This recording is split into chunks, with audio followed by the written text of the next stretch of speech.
Age 774. After Vegeta performs the ultimate sacrifice to atone for his actions and save his wife and son, Piccolo decides to pay his respects to the late proud warrior. His eulogy is cut short upon realizing Majin Buu is still alive and no worse for wear. Piccolo and Krillin manage to escape to the lookout with the unconscious Goten and Trunks in tow. As the Z-Warriors and their friends and loved ones convene at the lookout, they learn the unfortunate series of events that transpired since the tournament. Majin Buu has been successfully resurrected and Vegeta and Gohan were killed in the battle. Knowing all hope is not yet lost, Goku sends Trunks to West City to acquire the Dragon Radar while he holds off Majin Buu himself. Goku reveals a new form he learned in Otherworld and he transforms into the powerful Super Saiyan 3. Using his awesome new strength, Goku manages to keep Buu at bay until Trunks returns. Goku teleports back to the lookout, but not before giving Buu a bit of friendly advice about his master. Majin Buu hears loud and clear that he's way too strong to take orders from Babidi and brutally punches his former master's head into pulp. Back at the lookout, Goku reveals one final ace up his sleeve that he learned in Otherworld. The Metamarise fusion technique can combine the powers of two similar fighters into one perfect warrior. Goku uses what time he has left in the mortal realm to teach Piccolo and Krillin the technique so they can pass it on to its intended users, the young Goten and Trunks. As the boys learn to perfect the art of fusion, an unlikely friendship begins to form on Earth below. Mr. Satan, who attempted to take Buu out himself, saw that the monster had an innocent heart and only killed because he was ordered to. Majin Buu vows to kill no more and even adopts a puppy. Unfortunately for everyone involved, two humans named Smitty and Van Zant decide to have a little fun with the end of the world and go on a killing spree. They kill Buu's puppy in front of him, sending him into a rage that literally splits him in two. The newly formed evil Buu quickly defeats and absorbs his heavyweight counterpart, transforming into the even more powerful Super Buu. Having gained the ability to sense energy, Buu heads to the lookout where Goten and Trunks are still mastering fusion in the hyperbolic time chamber. Piccolo regretfully asks Buu to literally kill time with the people of Earth. Buu takes a short walk around the lookout, then with a raise of his hand wipes out every person on Earth except one, his old friend Mr. Satan. Piccolo, filled with regret, brings Buu to the boys and their battle commences. The mighty fused warrior Gotenks proves to be a powerful, albeit immature, showboat, and before long, Buu seems to be in the lead. Piccolo destroys the door to the chamber, seeming to seal them inside forever. Buu, convinced he'll never again get to enjoy the sweets he loves, unleashes a dimension-shattering scream and escapes. Gotenks reveals he used his alone time in the chamber properly and unleashes Super Saiyan 3, using it to escape with Piccolo. Unfortunately, Majin Buu used his time on the outside to turn every remaining Z-Warrior and their family into candy and consume them. Gotenks unleashes his rage and fights Buu until his body can no longer sustain fusion. All hope seems lost when a familiar power arrives. Gohan is alive. The Supreme Kai, who survived Buu's earlier attack, brought Gohan to the sacred world of the Kais, where his full potential was unlocked by yet another Supreme Kai trapped within the legendary Z-Sword. Gohan quickly shows Buu how strong he has become and completely overpowers him. Desperate, Buu absorbs the power of both Gotenks and Piccolo and transforms, turning the tables yet again. Realizing there is no other way to defeat Buu, the Elder Kai gives Goku both his earrings and his life force and teaches him a new but permanent form of fusion, the Potara. Goku teleports to Earth to fuse with Gohan, but Buu is one step ahead and absorbs him too.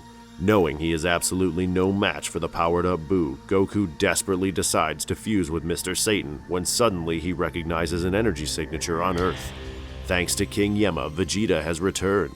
And after a desperate plea from Goku, the last two surviving Saiyans fuse into the mighty Vegito. Vegito completely overpowers Buu with minimal effort and eventually lets himself be absorbed to save his friends and family.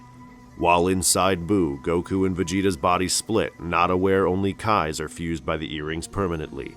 The two start literally tearing through Buu, removing everyone he absorbed, including the original Fat Buu. After freeing everyone, Goku and Vegeta escape and watch Buu transform into his ruthless original form not seen for centuries. The terrifying Kid Buu wastes no time and immediately destroys the Earth, forcing Goku and Vegeta to teleport to safety on the world of the Kais. Buu follows them and the final battle begins. Goku does everything he can in a final one-on-one confrontation, but Buu's limitless stamina and regeneration prove to be too much for him. Vegeta holds off Buu while Goku makes one final attempt, the Spirit Bomb. The Kais and the Namekians have been helping behind the scenes, and thanks to the Namekian Dragon Balls, Earth and its inhabitants have been restored along with every good-natured inhabitant, including Vegeta. Goku can't seem to gather enough energy to beat Buu until Mr. Satan intervenes and convinces the people of Earth to help. Their energy creates the biggest Spirit Bomb to date, but Goku doesn't have the strength to use it. Dende uses their final wish to restore Goku's power, and hoping Buu can return one day as a good guy, he destroys him once and for all. Wow, this sure was a long one. Yeah, well, I figured we'd go all out for the finale, you know? Wait, finale?